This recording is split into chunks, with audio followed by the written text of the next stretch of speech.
ঘন পাহাড়ের উপত্যকার একদম চূড়ায় ইউসুফ বসে আছে। ইউসুফ গতকালকের কথা ভাবছে। গতকাল তার সঙ্গে কি হলো, এটা সে যে মেয়েটাকে দেখছে তাকে যেন একদমই ভুলতে পারছে না। তার চেহারা এখনো চোখে ভাসছে। ইউসুফ মনে মনে ভাবছে মেয়েটার বাসা কোথায় হতে পারে। আর গত রাতে সারা রাত মেয়েটা তার বাসায় ছিল, তার বিছানায় ঘুমিয়েছে। কি অসম্ভব ব্যাপার।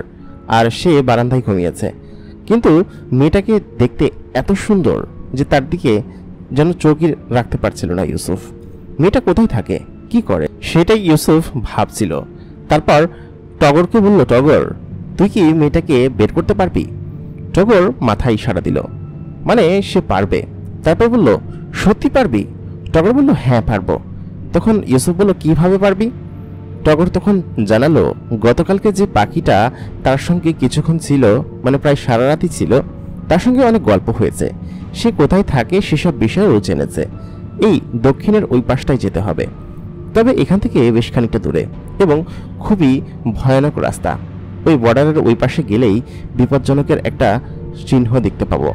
ওই চিহ্নর ওই পাশে গেলেই আমাদের ওই বাড়িতে পৌঁছে যাব, মহলে। তখন ইউসুফ বলল কি যে, চল টগর যাই।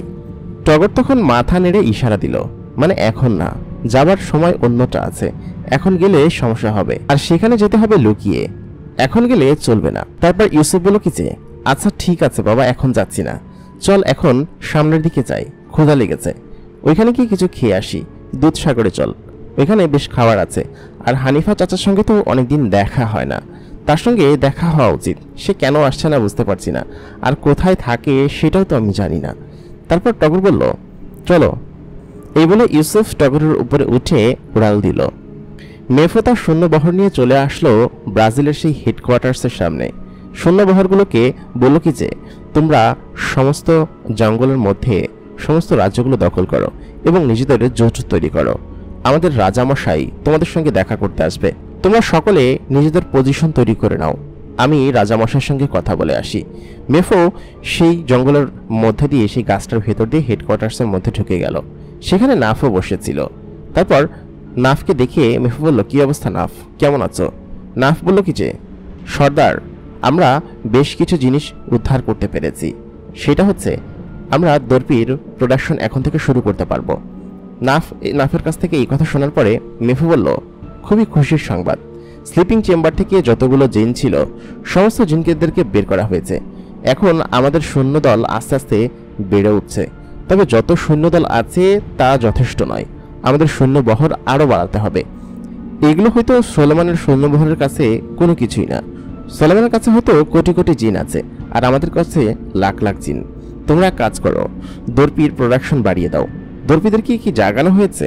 নাফ তখন বলল কি যে, হ্যাঁ তাদের জাগানো হয়েছে এবং আমি গেলেই প্রোডাকশন শুরু হবে, তবে সময় লাগবে। বছর খানিকের মধ্যে মোটামুটি ওদের বরাবর আমরা পৌঁছে যাব, আর আমাদের সেই পরিমাণ দর্পিও গচ্ছিত অবস্থায় আছে, সেহেতু কোনো চিন্তা করার কারণ নেই। এই কথা বলার পরে মেফো একটু মুচকি হাসলো, বলল কি যে, সর্দার ক্যান্টিলিয়া কোথায়, তার কাছে চলো। তখন নাফ বলল সে ভেতরে আরাম করছে। মেফো বলল, আরামের গোষ্ঠী কিলাই, আগে কথা বলতে হবে। তারপর নাফ এবং মেফো ভেতরে প্রবেশ করলো।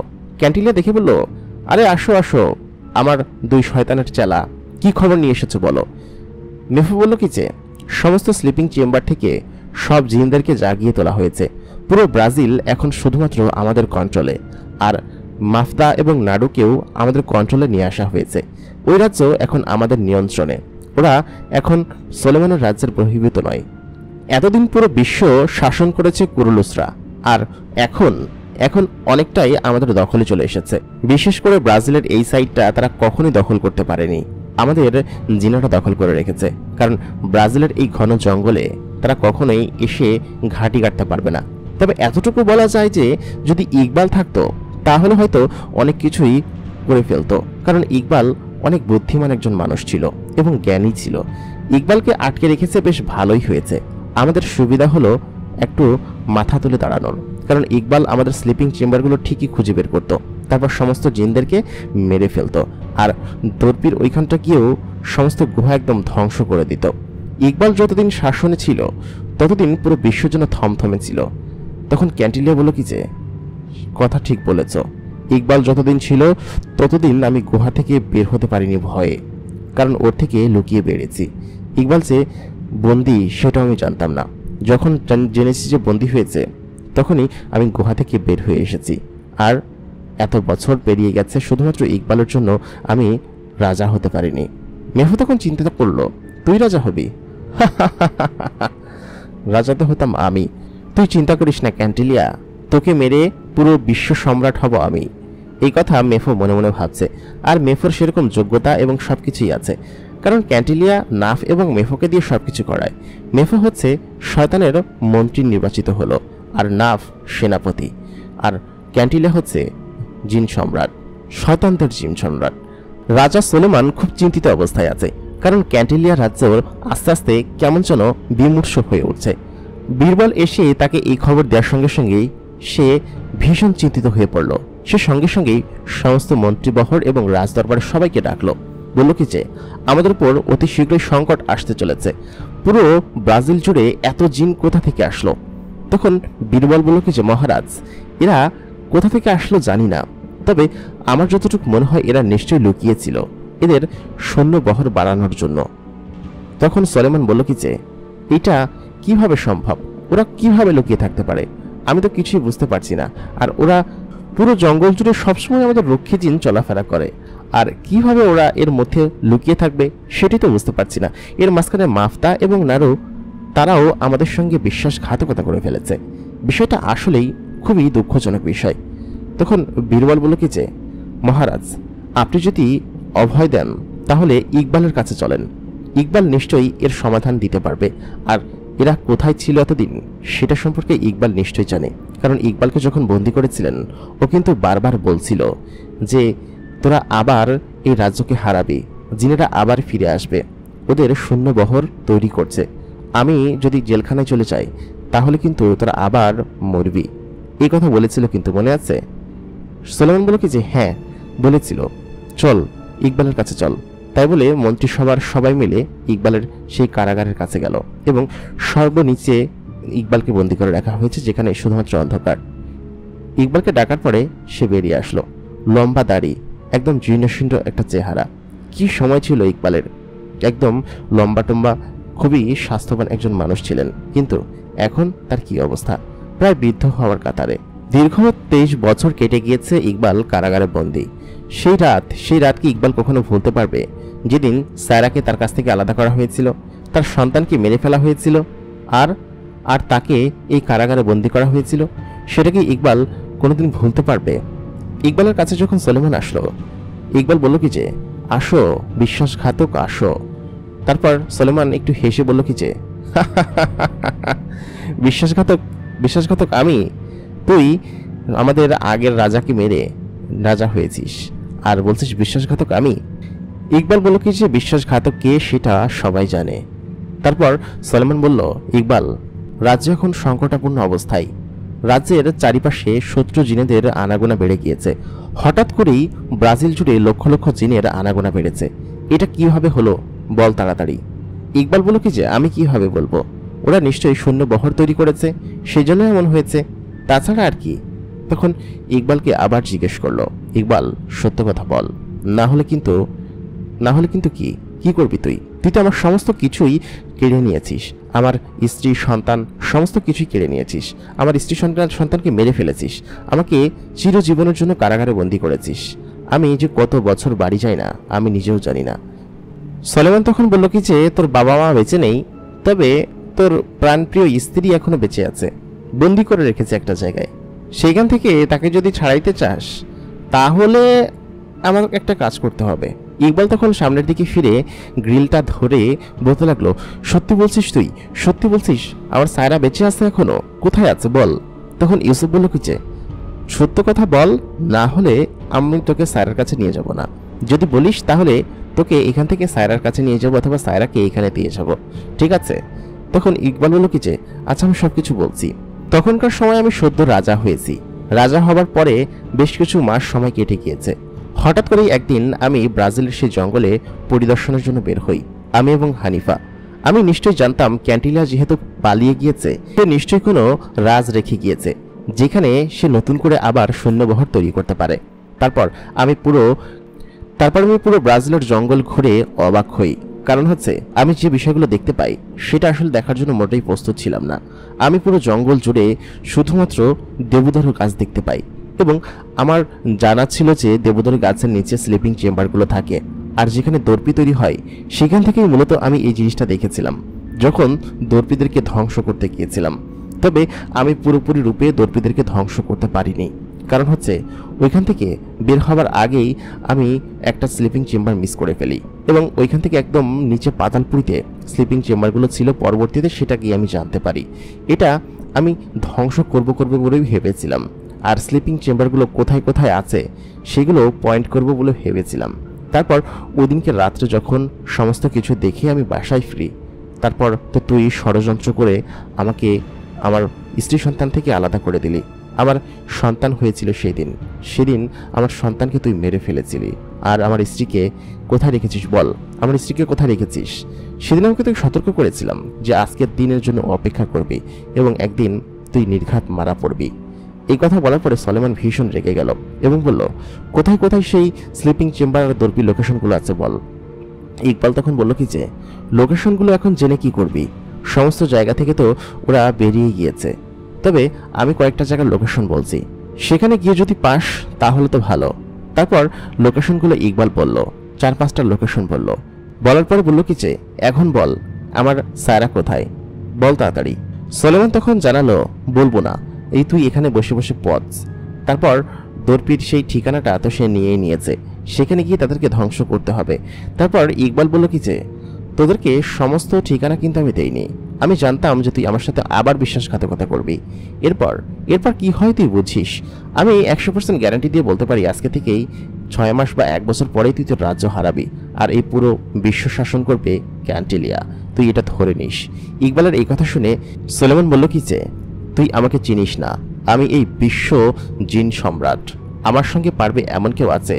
ইকবাল তখন বলল, শুধু শক্তি থাকলেই হয় না, সঙ্গে বুদ্ধিও থাকা লাগে। আমার তো কোনো শক্তি ছিল না, শুধুমাত্র বুদ্ধির জোরে আমি বড় শয়তানকে হারিয়েছিলাম, মনে নেই? যা, তুই যা ইচ্ছা তাই কর গিয়ে, আমি তোকে আর কিছু বলবো না। সঙ্গে সঙ্গেই সে রেগে গেল। তখন বীরবল তাকে ধরে বসলো, বলল কি যে, সম্রাট ওকে ছাড়ুন, চলুন আমাদেরকে আগে সেই সেন্টারগুলোকে ধ্বংস করতে হবে। সলেমান ভেতরে চলে গেল। সলেমান দেখলো আকাশ থেকে উড়াল দিয়ে একটা পাখি রংমহলের উপর ল্যান্ড করলো। সলেমান তখন বুঝতে পারলো তার মেয়ে এসেছে। গত রাত থেকে তার মেয়েকে খুঁজে পাওয়া যাচ্ছে না। গত রাতে তার মেয়ে কোথায় গিয়েছিল? তাকে এই রাজ্যের বাহিরে বের হতে নিষেধ করেছিল, কিন্তু গত রাতে সে কোথায় গিয়েছিল সেটাই সে বুঝতে পারছে না। সঙ্গে সঙ্গেই সলেমান রংমহলে গেল। রাজকন্যার রংমহলের ছাদের উপর নেমে পাখিটাকে বেঁধে নিচে আসলো। পাখিটা বেশি আহত হয়েছে, কিন্তু গতকালকে যে পরিমাণ আঘাত পেয়েছে তাতে করে তার নিজেরও মারা যাবার কথা, আর পাখিটারও বেশ খানিকটা ক্ষত হবার কথা, কিন্তু তার কিছুই হয়নি। এটা কিভাবে হলো? রাজকন্যা ভেতরে আসলো। ভেতরে এসে কাপড়টা ছেড়ে দ্রুত গোসল করতে চলে গেল, কারণ তার ভীষণ অসহ্য লাগছে। সে তার দুধে আলতা শরীর দেখে অবাক হচ্ছিল। ঠিক তখনই তার হাতের কাছে একটা ছাপ দেখতে পেল। এটা তো ওই ছেলেটার হাত বোধ হয়। ছেলেটা কি তাহলে তার কোমরে হাত দিয়েছিল কালকে? তখন সে দেখতে পেল কোমরে এখনো খানিকটা ক্ষত আছে, কিন্তু এটা ঠিক হলো কিভাবে? বেশ খানিকটা কাটা ছিল। মায়া তার দুধে আলতা শরীরের দিকে তাকিয়ে আছে। এত চমৎকার শরীর তার। গত রাতের কথা মনে পড়ল তার। সে ঝর্ণার নিচে বসে পড়ল, তারপর গোসল করতে লাগলো। গত রাতে তার সঙ্গে কি ছেলেটা কিছু করেছে? ছেলেটা তো গত রাতে তার সঙ্গেই ছিল, আর তার বিছানাতেই ছিল। ছেলেটা কি তাহলে তার সঙ্গে কিছু করেছে? গত রাতে সে সম্পূর্ণ অজ্ঞান ছিল। এটা ভেবেই সে খানিকটা লজ্জা পেল। ছেলেটা তার সঙ্গে কি করেছে? সে এটা ভেবেই ভীষণ রেগে যাচ্ছে, আবার মাঝে মধ্যে লজ্জা পাচ্ছে। তবে ছেলেটাকে দেখে মনে হয়নি যে সে খারাপ, কারণ খারাপ হলে সে নিশ্চয়ই আমাকে তার বাসায় নিয়ে যেত না, আমাকে সুস্থ করে তুলতো না, সেবাও বা করতো না, আর পাখিটাকেও নিরাপদে রাখতো না, আর আমি তাকে গলা টিপে ধরেছি। এটা কি করেছি? ছেলেটার জন্য মায়ার একটু মন কেমন করতে লাগলো। তাহলে কি ছেলেটাকে মায়ার মনে ধরেছে? এত বছর অসংখ্য বিয়ের প্রস্তাব মায়ার জন্য এসেছে, এবং মায়াকে অনেকে পছন্দ করে, কিন্তু মায়া কাউকেই পাত্তা দেয়নি। এই ছেলেটাকে কি মায়া তাহলে পছন্দ করে ফেললো? মায়া সেটাই বুঝতে পারছে না। খানিকক্ষণ বাদে দরজায় টোকা পড়ল। তখন বাইরে থেকে তার বাবা উত্তর দিল, কিরে কোথায় তুই? তখন মায়া বলল কিছু, বাবা আমি গোসল করছি। তখন সলেমান বলল কি যে, গতকালকে রাতে কই ছিলি যে সেটা বল। মায়া বলল কি যে, বাবা আমি গোসল করে আসি তারপরে সব বলছি। এটা বলার পরে সলেমান সেখানে বসে পড়ল। বসে দেখছিল তার মেয়ের রুম। তার মেয়ের রুমে খুব বেশি একটা বসা হয় না। তার মেয়েটাকে এসে খুব বেশি ভালোবাসে। খানিকক্ষণ বাদে মায়া গোসল করে কাপড় টাপড় পরে গোসলখানা থেকে বের হলো। বের হয়ে বলল, বাবা তুমি এখানে কি করছো বলো তো? তুমি কি সবসময় আমার উপর জাসুসি করো? আমি কি একটু বাহিরেও বের হতে পারবো না? সলেমান তখন বলল, দেখ মা, তুই যেরকমটা বলছিস সেটা ঠিক আছে। এতদিন তো খুব বেরিয়েছিস, কিন্তু এখন একটু কম বেরিয়া। কারণ হচ্ছে গিয়ে আমাদের চারিপাশে শত্রুতে ভরে গিয়েছে। তুই হয়তো জানিস না, আমাদের চারিপাশে শয়তান জিনদের আড্ডাখানা হয়ে গিয়েছে। আজকে বীরবলকে শয়তান জিনেরা হামলা করেছিল। এত বছর তো কোনো কিছুই হয়নি। তখন মায়া বলল যে, কি বলো বাবা, এত বছর তো কোনো কিছুই হয়নি। সত্যি কথা, আমরা পুরো বিশ্ব জুড়ে ঘুরে বেরিয়েছি। তাহলে কি গতরাতে তাহলে কি ওই কারণেই আমার উপর? সলেমান তখন বলল, গতরাতে কি হয়েছিল বল। তখন মায়া বলল কি যে, আচ্ছা বাবা, তাহলে কি ওই কারণেই আমার উপর হামলা করেছিল? এই কথা শোনার পরে সলেমানের বুকে একটা বাড়ি দিয়ে উঠল। সলেমান বলল কি যে, কি বলছিস মা, গতরাতে কি হয়েছিল? আর কি হয়েছিল তোর বল। মায়া তখন বলল, আমি আর আমার বান্ধবীরা গতরাতে একটু ভ্রমণ করতে বেরিয়েছিলাম। জ্যোৎস্না রাত ছিল। জ্যোৎস্নাতে আমার আবার একটু ঘুরতে ভালো লাগে। আমি চারিপাশ দিয়ে ওড়াউড়ি করছিলাম। ঠিক তখন আমার বান্ধবীরা বলল, চল ওই সাইডের জঙ্গল থেকে ঘুরে আসি। তারপর আমি ওদের সাথে ওই সাইডে চলে গেলাম। খানিকক্ষণ বাদে আমাদের রাজ্যের বর্ডার পড়লো। বর্ডারের ওই পাশে তো জঙ্গল শুরু। ওই পাশে তো আমরা কখনোই যাইনি। আমি ওদের কাছ থেকে চ্যালেঞ্জ দিলাম, চল আমি ওদিকে গিয়ে ফিরে আসবো। ওরা বলল কি যে, আমি যাব না, তুই একা গিয়ে আসবি। তারপর আমি বললাম, আচ্ছা ঠিক আছে, চ্যালেঞ্জ অ্যাকসেপ্টেড। এটা বলার পরে বর্ডার ক্রস করে আমি ওই পাশে চলে গেলাম। ওই পাশের জঙ্গলগুলো খুবই সুন্দর ছিল এবং উপর থেকে দেখতে এত চমৎকার লাগছিল। আমি বেরিয়ে ওদিকে চলে যাই। তারপর হঠাৎ করেই 3-4টা আগুনের গোলা আমাকে ফলো করতে শুরু করে। আমি খুব দ্রুত গতিতে আমার পাখিটাকে ওড়াচ্ছিলাম, কিন্তু কোনোভাবেই সেই 4টা আগুনের গোলা আমার পিছু ছাড়ছিল না। আমি বুঝতে পারলাম এরা নিশ্চয়ই কোনো জিন। তারপর আমি সেখানে দাঁড়িয়ে পড়লাম, কারণ আমাদের রাজ্যে এরকম কোনো জিন যে আমাকে ফলো করবে আর আমাকে চিনে না, এরকম কোনো জিন তো নেই, তাই না? আমি সেটা ভেবে দাঁড়িয়ে বললাম কি যে, তোমরা কারা? তারপর তারা কোনো জবাব দিল না। আর দেখতে আমাদের রাজ্যের জিনেদের মতো মনে হচ্ছিল না, খুবই কুৎসিত ভয়ঙ্কর দেখতে। আমাদের রাজ্যের জিনেরা তো খুবই ভদ্র এবং আমাকে দেখলেই রাজকুমারী বলে সম্বোধন করত, কিন্তু আমি দেখে বুঝতে পারি যে এরা আমাদের কেউ না। তখন আমি সেখান থেকে খুব দ্রুত গতিতে পাখিটা ভাগাতে থাকি। পাখিটা খুব দ্রুত গতিতে উঠছিল, কিন্তু কোনোভাবেই ওদের সঙ্গে পারছিলাম না। আমি ওদেরকে জিজ্ঞেসও করেছিলাম তোমরা কারা, কিন্তু ওরা আমার পর হামলা করে বসেছিল, আমার পর আগুনের গোলাবর্ষণ করতে লাগলো। আমি খুব দ্রুত গতিতে ওকে নিয়ে উঠতে লাগলাম। তারপর খানিকক্ষণ বাদে একটা আগুন আমাদের গায়ে লাগলো। আমাদের গায়ে লাগার সঙ্গে সঙ্গেই আমি নিচে পড়ে গেলাম। তারপর আমার আর কিছু মনে নেই। এরপরে আমার যখন জ্ঞান ফেরে, আমি দেখি আমি একটা মানুষের বাসায় শুয়ে আছি। একটা ছেলে আমাকে গত রাতে উদ্ধার করেছে এবং ওদের হাত থেকে বাঁচিয়েছে। আমি বুঝতে পারলাম না ছেলেটা কে ছিল জানি না, তবে ও আমাকে গত রাতে না বাঁচালে হয়তো আমি মারাই যেতাম, তোমরা হয়তো আমাকে খুঁজে পেতে না।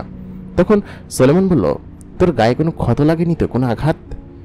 মায়া তখন বলল, না আমি জানি না, আমি আঘাত দেখার জন্যই দ্রুত এসে গোসল করতে গিয়েছি, কিন্তু আমার শরীরে কোথাও কোনো আঘাত পাইনি।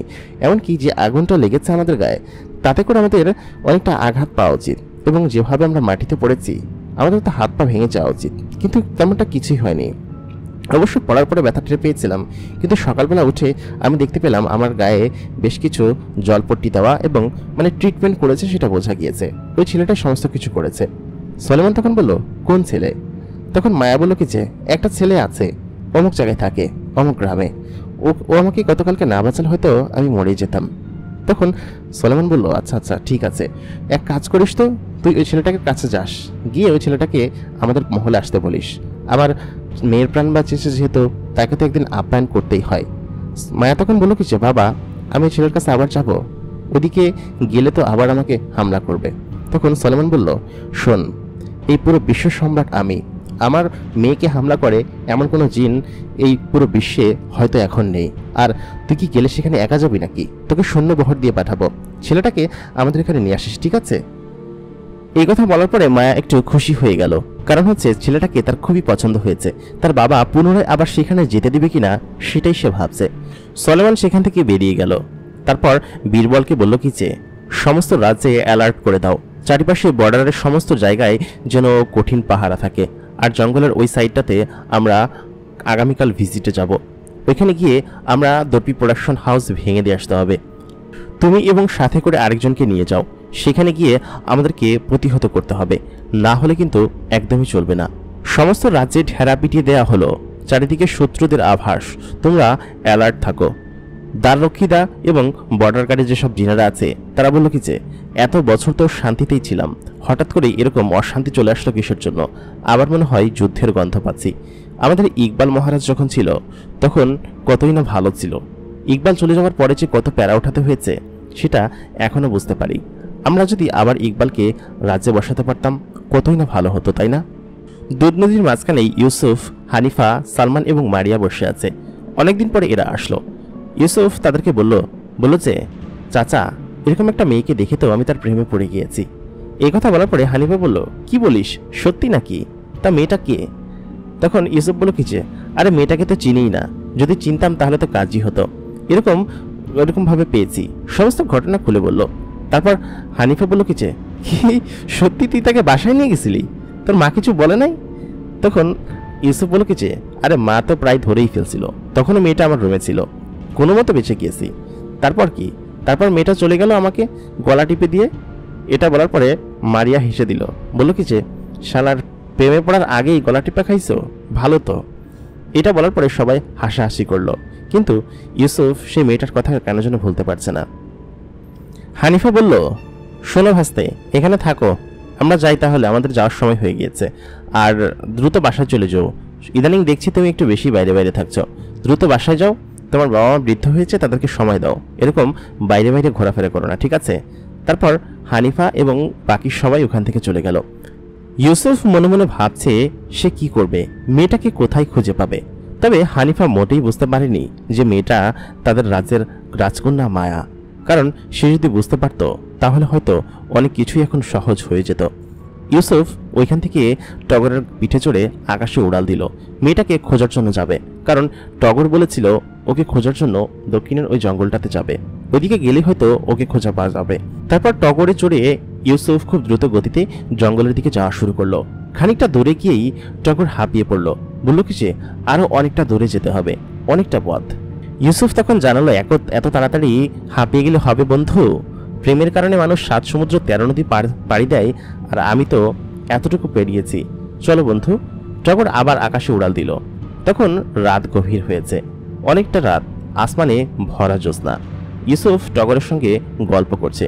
ঠিক তখনই অপর সাইড থেকে আরেকটা পাখি এসে তাদের সঙ্গে ধাক্কা খেলো। ধাক্কা খেয়ে তারা নিচে পড়ে গেল।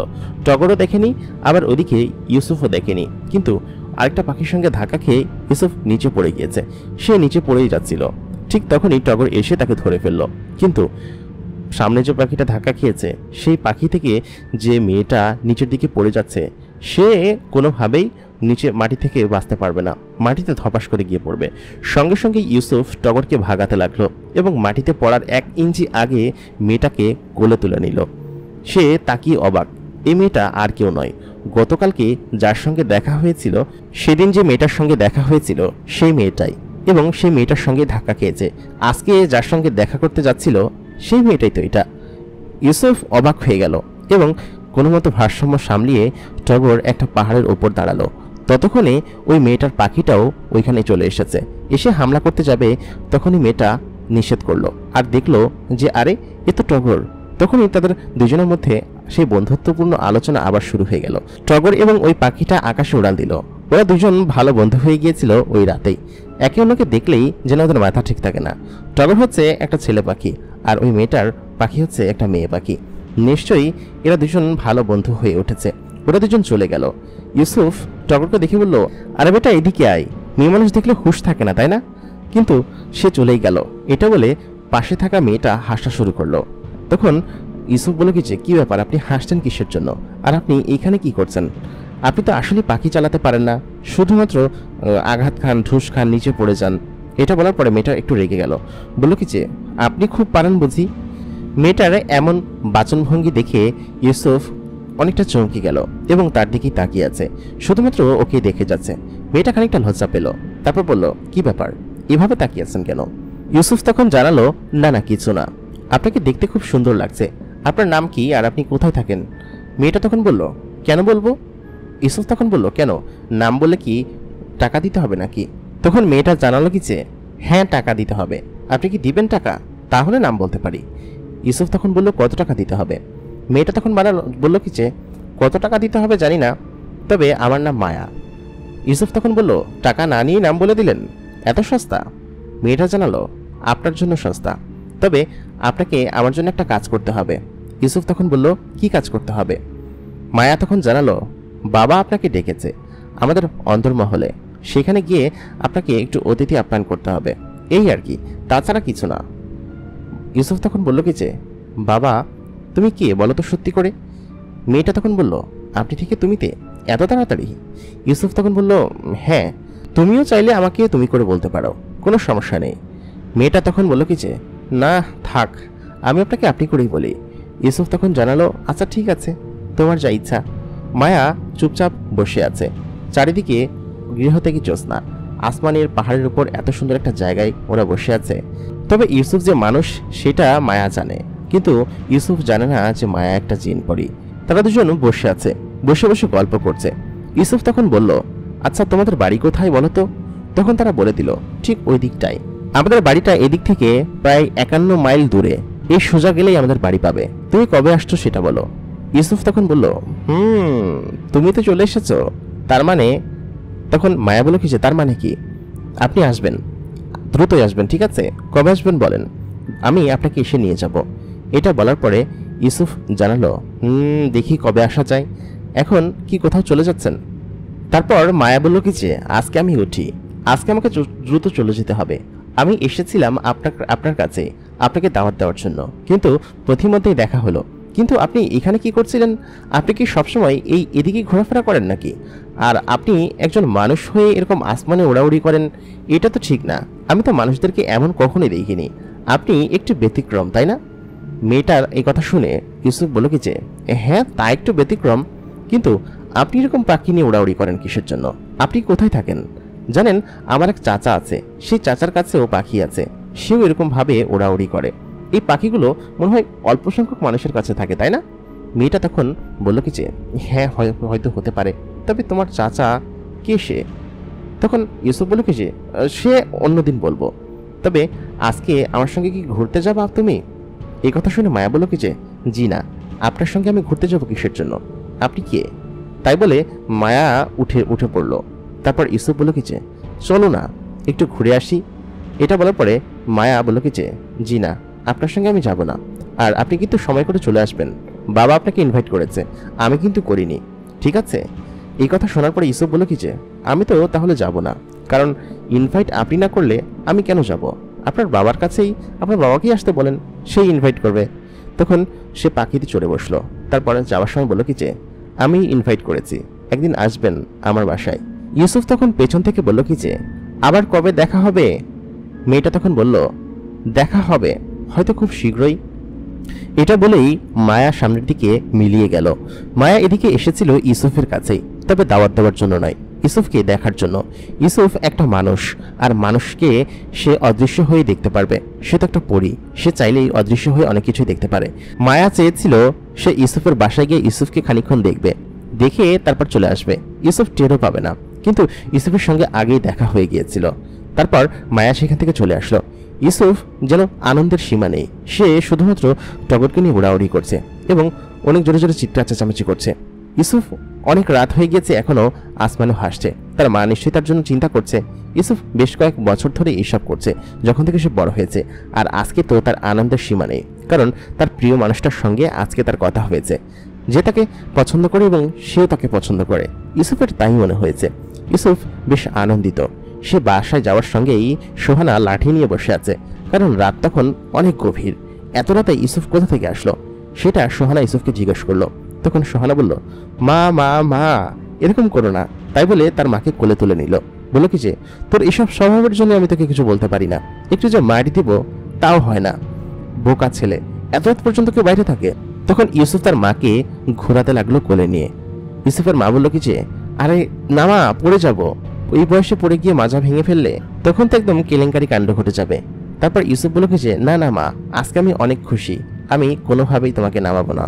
প্রিয় দর্শক, জিনের দুনিয়া সিজন 2 এপিসোড নাম্বার 7 এখানেই শেষ।